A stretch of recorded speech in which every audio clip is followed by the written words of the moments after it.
Hey, how you doing? It's your good friend, it's your pal, it's your compadre, it's TC, everybody. Welcome to the big show, Rock This Town Live. I've got a box set as my vinyl of the day. See if you can figure out which one it is. I'm sure it won't take that much to figure this one out, but it is of a box set, and it is super cool. I'll get to that just a little later in the show. But yeah, welcome to Rock This Town Live. We are here every Monday through Friday on Facebook currently and on YouTube. And we're get the show started at 8 o'clock Eastern. That is 7 Central, 6 Mountain Time, 5 Pacific Time. And I was just before the show started, I was checking out X, and my X feed is usually full of David Coverdale stuff. X, X, formerly known as Twitter, is a site that apparently David Coverdale lives on 24/7 almost. And this was his most recent post before. There it is. His most recent, and it went dark there. His most recent post before I jumped on to do the live show. So with that in mind, the last song I listened to was "Too Late for Love." So there you go. What's the last song you listened to that you can add that gem to? To the mix. All right, what's going on the show today? Well, I got the top 5 Pink Floyd albums of all time, and yeah, I'm going to take some heat for this potentially because it's a list that it is what it is. I love the live stuff, so it's got a couple of live albums in there. Also talking about Ozzy and Ozzmosis. Actually, I love doing due diligence on records that are coming out. I have a really good history of predicting stuff, going back to the record store, like Alice in Chains. I'm still confident 100% Tripod going to be released this year. I'm about 60 to 75% now, and that's a widespread, I suppose, on Ozzmosis being reissued in October of this year. So by Ozzy Osbourne. So we'll talk about Ozzy, also talk about Buckingham Nicks, and then Van Halen. Oh, yeah. And then also a little Netflix. Apparently, Netflix might be jumping into the streaming game. So we'll see how that goes. But first, I always love reliving the past. And before I get to check in to see who's hanging out with us in the chat, I wanted to show this from the Cow Palace. Van Halen apparently did 3 shows at the Cow Palace in San Francisco.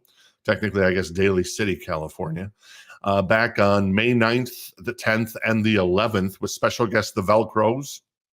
Don't know.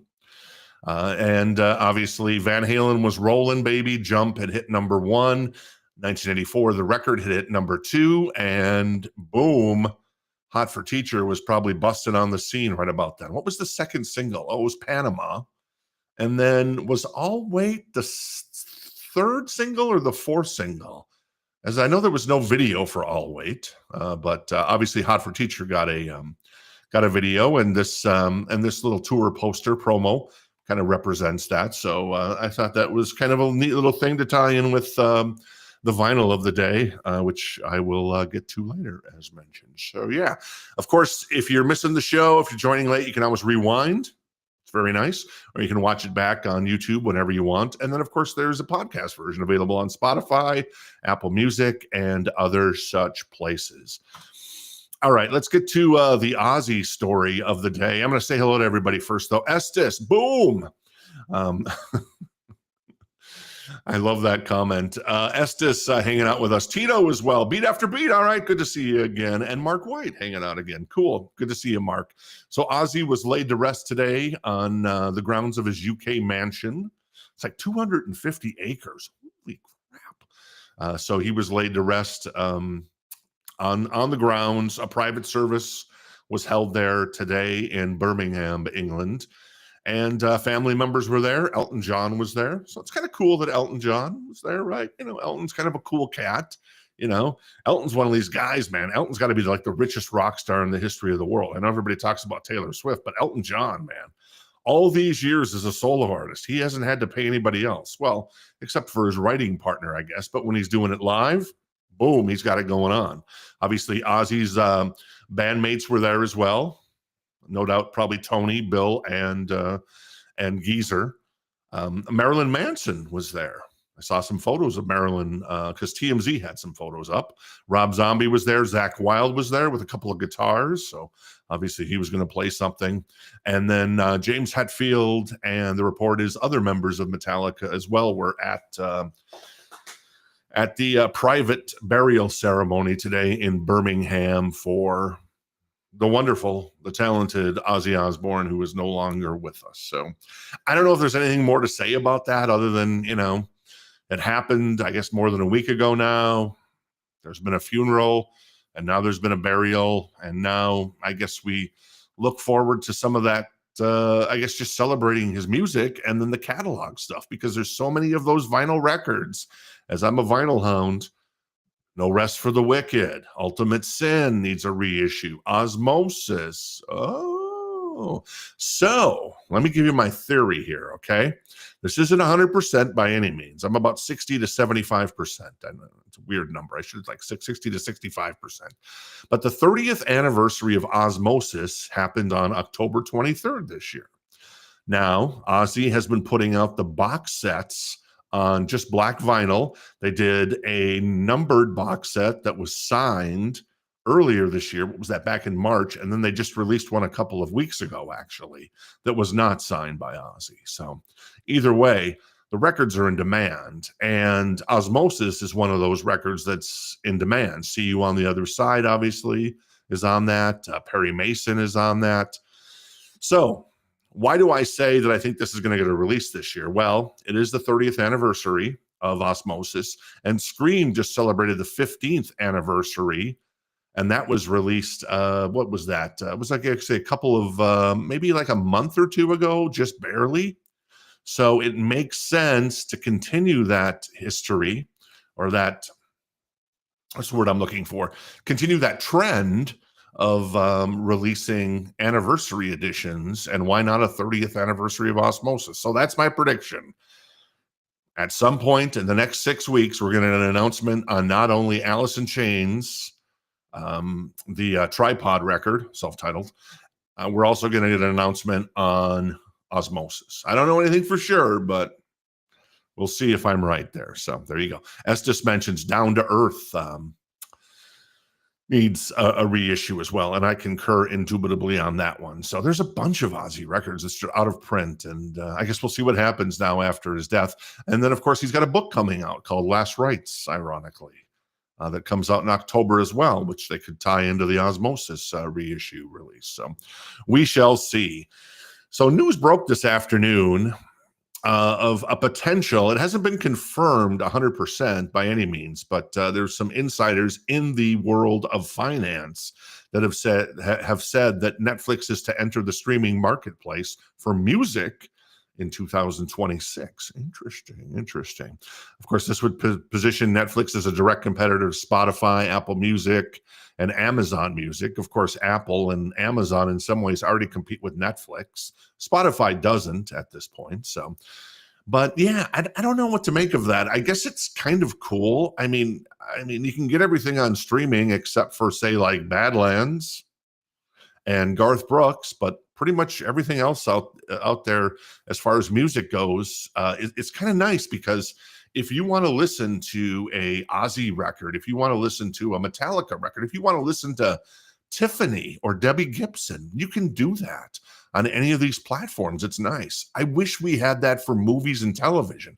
If I want to watch the awesome movie called Falling Down starring Michael Douglas that is owned by Warner Brothers, but HBO and HBO Max have refused to put that on their service for the last 6-7 years since HBO Max launched, I would love to be able to do that. Yeah, I can rent it or I can buy it, but I want to stream it, basically. I want to play. I want to go to the buffet. I want to do the little all-you-can-eat buffet there, because, you know, I love buffets. Nothing wrong with a good buffet, especially if it's at the Wynn in Vegas, I must say. Highly recommend the Wynn buffet in Vegas on Thanksgiving. It is sublime. So, but I digress. But we don't have that. I can't watch an episode of WKRP in Cincinnati. I can't watch an episode of Law & Order. I can't watch an episode of Sopranos and then jump over to Falling Down by Michael Douglas, or watch Happy Gilmore on the same streaming service. It's all like segmented. It's horrible. It's just horrible. So I don't know. Maybe it'll be cool. Maybe it won't be. So there you go. Hey, Herver, thanks for hanging out. Good to see you. Appreciate you hanging out with us today. So that's my spiel on Netflix. The last thing I'm going to mention as far as news goes today, Buckingham Nicks. I think when the show, I think this was announced early in the last week when the show was just starting, because we're coming up on, this is our 9th show, and it'll be our 10th show tomorrow. And I just want to say, if you've slept on this record, you blew it. You blew it. Buckingham Nicks indie exclusive is already sold out. So good luck finding that one on pink vinyl.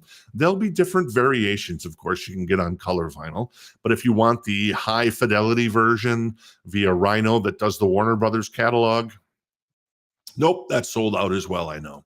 So there you go. 6 weeks before release, most versions of the long-awaited reissue are sold out at record stores and online. So yeah, they've stopped selling some of these versions because the demand has been overwhelming. A, because of Fleetwood Mac fans. B, because of 70s fans. C, because of Stevie and Lindsay fans. And then D, because young people love Stevie Nicks. Talking about Amanda, who worked in the store, Audrey, who worked in the store, all under 25, and they loved Stevie Nicks stuff, and they love Fleetwood Mac. So I knew that this was going to sell out right away. So there you go. Hey, Randy, good to see you. A whammy burger, right? From Michael Douglas and Company in Falling Down. Is it too late to get breakfast? Maybe it is too late to get breakfast. All right, cool. I sent out some invites today to Darren and George and who else today? To Richard and who else am I missing? Terry. And then there was one more that I can't remember who. Oh, Martin. I sent out an invite to Martin to be on the show as well. Plus, I'm going to start reaching out to some more. Not that Terry, George, Martin, and Darren aren't famous by any means. I'm going to start reaching out to some more famous people. Now that I'm kind of finding my groove, trying to get some people on the show that you've probably heard of to show off some of their vinyl grails, which would be cool, right? Cool. All right, cool. So if you're interested, you can shoot me a message, or if you have a suggestion on someone. I know somebody mentioned Sebastian Bach. And so I need to find a contact to Sebastian Bach. That's the good thing about the internet. You can pretty much find a contact. You're not even 6 degrees of Kevin Bacon, or is it 7 degrees? I think it's 6 degrees of Kevin Bacon. These days, you're like 1 or 2 degrees of Sebastian Bach. That's just the way it goes. Oh, yeah. Okay, here it comes. What am I missing on this list? This is my personal top 5 Pink Floyd records. Do you have a top 5? Do you think I'm Meshuggah for not including one particular record that came out, I believe, in 1973? Is that right? 73? Let me look this up. Yes, 73. I did not include it. I have Animals at number 5. I listened to that record finally, I guess maybe about a year ago, and I'm like, yeah, this is good. I can't take like Adam Hart Mother. It's just too weird for me, and Uma Guma and some of that older stuff. My head hasn't progressed to that point where I can handle that. But Animals, oh yeah, I'm talking about it. Not that Dark Side of the Moon was, my email, Estes, is to the HTC, seemingly is like hit and miss for some reason. It uses the same as TC at Rock This Town Records. So if you would be so kind as to shoot me an email at tc@rockthistownrecords.com, that would be great. So there you go. And yes, Dark Side of the Moon is not there. It's a great record. I'm not lying, because these guys put out like 10, 12, maybe 14 great records, but it's just not my top 5, man. I got Animals at 5. I got Pulse at 4. I love live music, and I love Pink Floyd live. They're so good. Yes, it would be amazing if Roger Waters would have been on Pulse, if he would have been on Delicate Sound of Thunder, but he's not. But still, Richard Wright, Nick Mason, David Gilmour. I'm getting 3/4 of the great Pink Floyd, the classic lineup, in my humble opinion. All due respect and rest in peace to Mr. Sid Barrett. And of course, rest in peace to Richard Wright now. But I got number 4, I've got Pulse. That's just who I am. That's what I got going on, baby.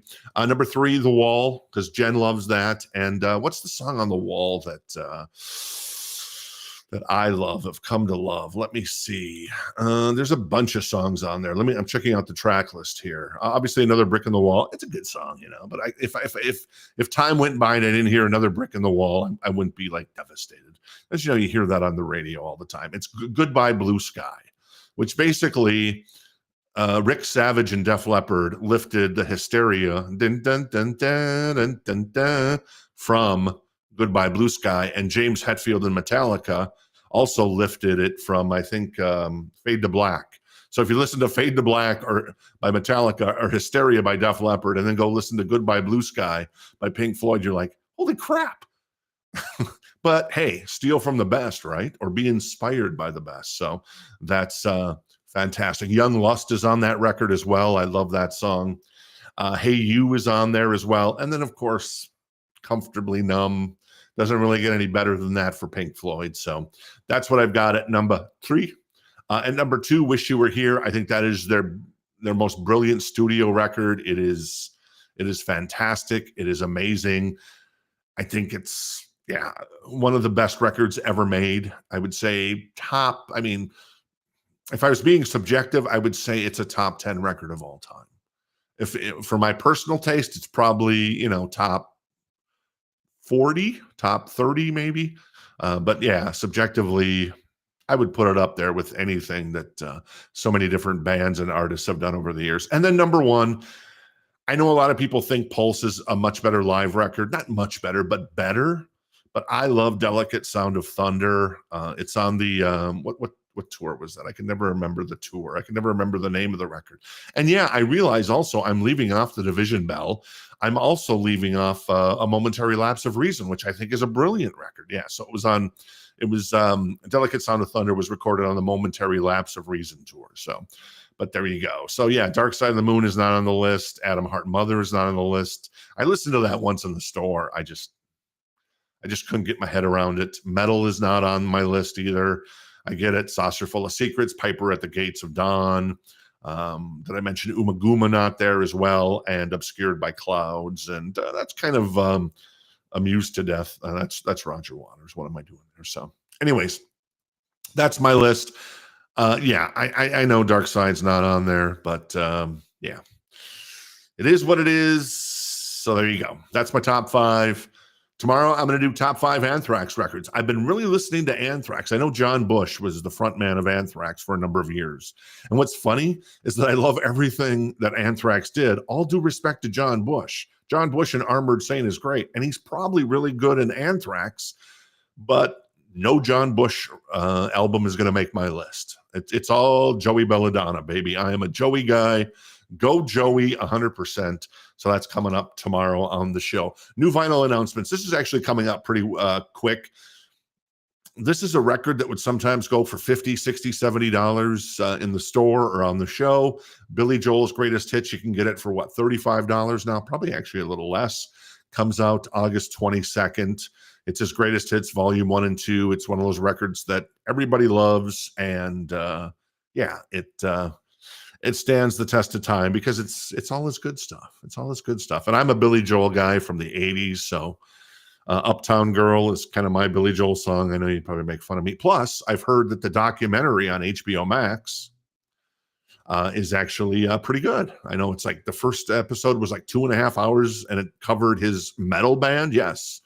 Billy Joel was in a metal band for a little bit because he got really heavy into Led Zeppelin when he was younger. So that's kind of fun that he talks about that. And then there's another episode that's 2.5. And I think there might be one other episode to go. So there you go. Herver says his favorite Anthrax records is the Bush era. So that could have been when you were growing up, right? I guess that's a possibility, because for me, like, I'm trying to think of obviously for me, it's Brian Johnson with AC/DC because that's when I was growing up. By the time I discovered AC/DC, they had already put out For Those About to Rock, We Salute You. And they were kind of going into their, what's AC/DC doing right now with the Fly on the Wall record and stuff like that. But to me, Brian Johnson is the singer, but I also understand Bon Scott came before that. So anyways, I get that. And Herver mentions, oh yeah, those things sold out like crazy. If you got a copy of that, I'm really actually jealous of that. Jen and I did not pick up a copy of the UV printed edition of Dark Side of the Moon. And that thing is like $100 record now, if not more. But that came out, I think, 2 years ago, or maybe it was last year for the 50th anniversary. They were just a little late in getting it out. So there you go. So Billy Joel, ba ba ba. Almost Famous, if you dig the movie. I'm just the guy who's out of focus, exactly. I do love that movie. That is Jen's favorite movie of all time. It's a great movie.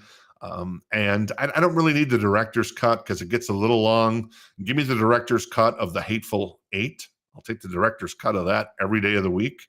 But the director's cut of Almost Famous with Cameron Crowe, I don't need that. I just need the 220, 215, as far as hours and minutes go version. But this is getting reissued, Almost Famous. It is on pink and purple vinyl. So very nice. Actually, Jen and I were in a local record store here in the Phoenix area, and we bought a copy of Almost Famous, maybe 5, 6, 7, 8 years ago before we had the record store. And it turns out it was a fake copy. Thanks a lot there to that particular record store. But I digress. All right, cool. That's coming out. That comes out on, actually in a couple weeks now. Not this Friday, not the next Friday, but the following Friday for about $41. So it's a little pricey, but some good stuff on there, including Fever Dog by Stillwater, right? You love Fever Dog, admit it. This album is an album that sells like crazy, and Music on Vinyl is doing another pressing of this bad boy. Frog Stomp is available as a limited edition, and this time they're doing 7,500 copies of this thing on yellow and green marbled vinyl with a gatefold, and contains an etching on side D. So this is Silverchair, and Jen's a big fan of this record. She loves this record. I know some of the songs off this record, but, it is what it is. And, I can't know every piece of music ever. So it's just one of those bands I miss. But I know that Silverchair is popular, and clearly it's popular because this has been reissued by Music on Vinyl, that company out of the Netherlands, for, I don't know, like 4 or 5 times now. And they keep upping the pressing. And it's just always like, they're doing a Crocus record. And I think it's Rendezvous or something. They're doing like 600 copies of it. They're doing 7,500 copies on like a 5th pressing. So clearly a very popular record. Comes out September 19th. That's going to run you $56, though. It's a 2 LP. It is high quality audiophile vinyl for Music on Vinyl. I love those guys. And, but yeah, so there you go. That's what's going on there. And then finally, one last thing here. Faster Pussycat is actually selling a single called Motorbike, not Motorboat, but Motorbike. And they actually just released a kind of a B-side to this, though I'm not sure if this comes on the vinyl itself. It's Don't Change by In Excess. They're actually covering Don't Change. I listened to that today. It's pretty good. I would still probably prefer the In Excess version from 1982, but, Faster Pussycat, the guys do a pretty good edition of Don't Change. So there you go. And the band will be playing a show at the Whiskey in Los Angeles on August 16th. So if you're in that area, boom, you got it going on, baby girl, because you're on fire. That's right. All right. Estes mentions that Brian Johnson and Bon Scott both. Yeah, definitely. Bon Scott stuff is really great. Bon Scott is Mr. Personality. You got to love Bon Scott because his stuff is, Big Balls alone puts him in the Rock and Roll Hall of Fame of personality, right? The lyrics in that one are just, yeah, they're just itching. Anyways, never mind. And then Beat After Beat mentioned Silverchair was pretty good, and they were really young. Oh, yeah, that's right. I forget about Silverchair. They were super young when they hit the scene back in the day. All right. Of course, we're live on Facebook and YouTube right now, and exclusively starting September 23rd, we're going to YouTube. So if you want to go over and do me a favor, if you're watching on Facebook, if you want to go over there and subscribe, that would be awesome. Very nice. Why are we moving exclusively to YouTube? Because there's just more we can do there, and Facebook kind of limits us a little bit. So I'm just like, okay, I'm going to go all in on the YouTube. So There you go. What else is coming up? Oh, Linkin Park, some new shows coming up. They actually just kicked it off here in Brooklyn the other night. Tonight they're in Boston. Is that the 31st? It is the 31st today. Wow, that's crazy. There are actually 2 shows in Boston, and they head to Montreal, Toronto, and they're hitting Chicago, Detroit in there as well. And I know there's a Minneapolis date in there, my old stomping ground. So if you're into Linkin Park, and I know there's some, I like that they're back out on the road. I'm okay with it. If Soundgarden went back out on the road, I'd be okay with it. I mean, hell, Queen went back out on the road. So come on.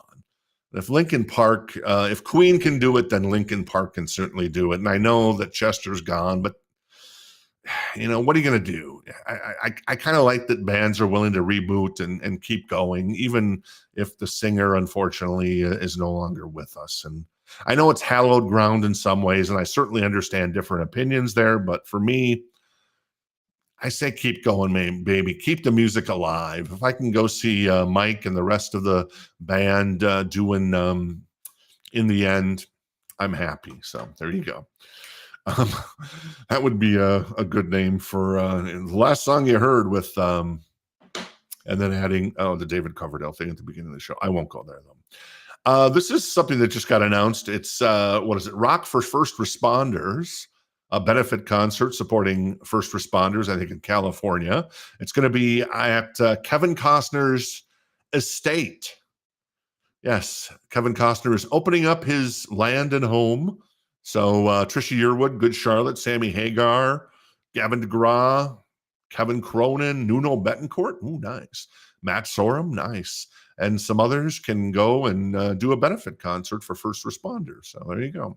Hopefully this actually goes to the first responders, unlike apparently the fire aid stuff. The news that came out about that, where all that money's just kind of disappeared into other nonprofits and been never given to the people who were displaced. But we'll see what happens with that. Yeah, that's apparently that's what's going on there, I guess. So whatever. Lenny Kravitz is actually starting a residency tomorrow night in Las Vegas. Very cool. And I saw a video of Lenny Kravitz, and Steven Tyler was in the video hanging out with Lenny. So I don't know. Maybe Lenny will show up in Vegas. Well, hopefully he does. But maybe Steven Tyler will show up there as well and do a song or something with Lenny, or maybe 2 songs like Steven Tyler and Nuno Betancourt, man. Those 2 guys together at the Ozzy thing. Those guys were fire, man. They were absolute fire. So that's coming up starting tomorrow night in Las Vegas. And then also, it's Sturgis. Sturgis is on the way, baby. That starts up this weekend as well. Night Ranger's there tomorrow night. Or not Saturday night, sorry. And you got Hank Jr., Tesla. All right, Tesla. Night Ranger and Tesla. I'm all in on that, Hank. All my rowdy friends are here for Monday night, right? Exactly. Hey, football starting up tonight as well, by the way. Good to have football back. I'm sure my Vikings won't make the Super Bowl, but hopefully your team of choice will make the Super Bowl this year. Disturbed's going to be there next week. Also, Gretchen Wilson, Jackal. Nice. Jen is a big fan of Jackal. She has seen Jackal multiple times, and I'm like, does Jesse James Dupree, it's Jesse James Dupree, I think, right? Does Jesse James Dupree actually use a real chainsaw? And is he like cutting like the stools and stuff and doing the chainsawing stuff? She's like, yeah, he is. He's crazy. I don't know, man. that scares the hell out of me. I think of Jesse James Dupree doing the chainsaw. Like I think of what's the guy from Fargo, that puts Steve Buscemi in the wood chipper, pushing down his foot in the wood chipper, and Margie Gunderson comes upon him. So there you go. Anyways, I digress. There you go. Let's see. Insane pound. I can't talk. Insane pound Classy. That's not right. Reverse that. Strike a pose. There's nothing to it. Vogue. Insane Clown Posse is in Sturgis. Oh my God, that's gonna be something else. And then Pam Tillis, the country musician, whatever, they're the following weekend at Full Throttle. There you go. I remember the video game Full Throttle. Anybody a video gamer remember Full Throttle? I think it was a LucasArts game. It was a pretty good game, story-based game that came out in the 90s at some point on PC. So there you go. Hey, if you're enjoying the show, and why wouldn't you be? Jerry wants you to go and smash the like button. That would be awesome. And what would be even better is if you shared the show with a friend, told another friend, hey, I went to school with this guy in high school. He was really into Van Halen and Metallica and stuff like that. And I haven't connected with him in a long time. I should connect with him. And my liaison to connect with him could be the show. Hey, I was watching this show and I thought of you. Boom. You've rekindled a high school friendship, and boom, maybe they come out and hang out and watch the show, whether it's live or whether it's on tape like Memorex back in the day. So there you go. Cool. Vinyl of the day. Oh, yes. Oh, yes. Oh, yes. It is mine, and it shall be mine. Here's the good news. Jen and I have a copy of the box set, the Sammy Hagar era box set. This is Van Halen 2. I'm sorry, Van Halen, the Collection 2. And that's the good news. The bad news is this is a Warner Brothers / Rhino, which handles the legacy catalog for Warner Brothers. And when they do stuff like this, usually it's one and done. They do not revisit it. So this keeps getting more and more valuable on the resale market, whether it's on Discogs, that piece of crap platform, or if it's on eBay, that platform. But yeah, 5150, baby. You got OU 812 for Unlawful Carnal Knowledge, Balance, and then you've got the Extras record, which is kind of cool, which includes Apolitical Blues, Bacheletherium from Balance. I can never say the name of that. Crossing Over, Respect the Wind, Humans Being, It's About Time, Up for Breakfast, and Learning to See. So very nice. So that is my vinyl of the day, this sexy beast called the Van Halen 2 collection. I hope you have it in your collection if you're a Van Halen fan, though Jen and I unfortunately do not have Van Halen, the collection 1. And I love the Dave years as well. And of course, I do want Van Halen 3 just because, I know it wasn't the greatest record, but I do want it just because. And then finally, I definitely want A Different Kind of Truth, which came out, 13 years ago now. So there you go. That is my vinyl of the day. Let me take a look at the chat, see if I missed anything. ICP. Wow. I'm not sure what that is in reference to, beat after beat, but it is what it is. A great box set. I have it. Herver's got it. Very nice, Herver. Do you have the Van Halen 1 box set as well with the Dave stuff as well? That would be awesome.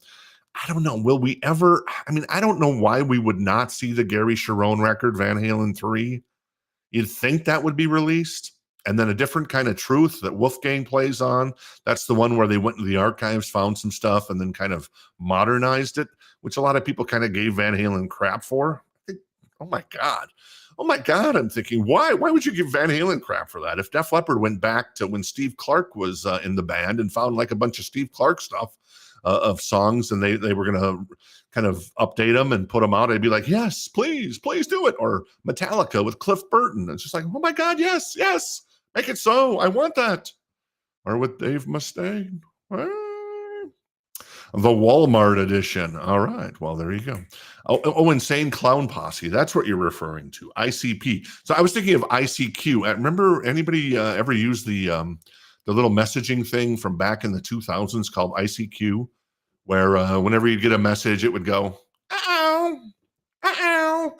And then when somebody would leave, you'd hear like a door slamming shut. So there you go. Oh, that's right. Insane Clown Posse is from Michigan. So what the hell is in the water up there? Well, that's right. I guess in Flint, Michigan or something, the water is actually really bad, at least according to Michael Moore, who once did a documentary, I think, on that or something. Maybe that was something else. But anyways, back in the day, that's a long time ago. Whatever happened to Michael Moore? I don't know. Maybe. I guess we found out what happened to Spinal Tap, though. They're coming back. Actually, Spinal Tap announced that they're putting out an album to go with an album. Oh God! So I was looking up reviews. They haven't started reviewing Spinal Tap 2 yet. But however, I looked up the reviews of Zoolander 2. They were horrible. And I'm not talking about like the critics' reviews, because critics are kind of stupid. Let's face it; they're really dumb. They're dumb people. That's what I find, because I worked in that industry and I know how stupid those people are. What can I say? I've worked with journalists. They're really stupid. I'm sorry. They ignore stuff they don't want to write about. They write about stuff that nobody gives a crap about. So that's just the way it works, unfortunately. Well, that got bad reviews with the audience. Dumb and Dumber 2, really bad reviews. Now, Happy Gilmore 2, to Adam Sandler's credit, actually has pretty good reviews. I think it's like over 70%, which is actually pretty damn good, which is amazing. So I'm curious to see what Spinal Tap 2 is going to get. I'm predicting like the audience reviews are going to be like 28% or something. It's going to be just brutal. So we shall see. Don't move to Flint. Exactly. Estes says, I have Van Halen 1 through 5150. Very nice. I once, before, when 5150 was about to come out, I was playing a lot of guitar and very much inspired by Eddie Van Halen, of course. And I wrote a song when I heard that the album title was going to be 5150. I wrote a song, and this is the chorus. I'm going to perform it for you now. So it was 5150 gonna come alive, 5150 gonna paint the sky. That was it. That was the whole song. That's what I'd come up with. Thank God the title track of From 5150 is awesomely epic. It may be my favorite Sammy Hagar song by Van Halen. And it, thankfully, it wasn't Sammy singing 5150 gonna come alive, 5150 gonna paint the sky. That would have been hideous. She's hideous. Remember the Allstate commercials? Who is this? It's what's the guy's name from the Allstate? Is it Allstate commercials? I forget what the name is. And she's like, he sounds hideous. Anyway, so there you go. That's it. Let's see. End of the show. Yeah, end of the show. Boom. I appreciate you hanging out. I love doing this. I'm going to keep doing this. We're going to keep rocking. And we're here every Monday through Friday, starting at 8 p.m. Eastern, 5 Pacific. It's Rock This Town Live with TC, your good friend, your pal, your compadre. And boom, I'm going to go have an apple and some peanut butter as my dessert. Well, not as my dessert, as my dinner, kind of. So I had a big lunch. I had a fish sandwich and then some fish stew.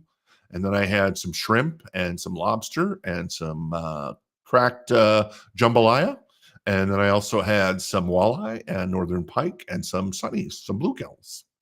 And then I also had fish balls and some shark and a little octopus. And then also some clam chowder.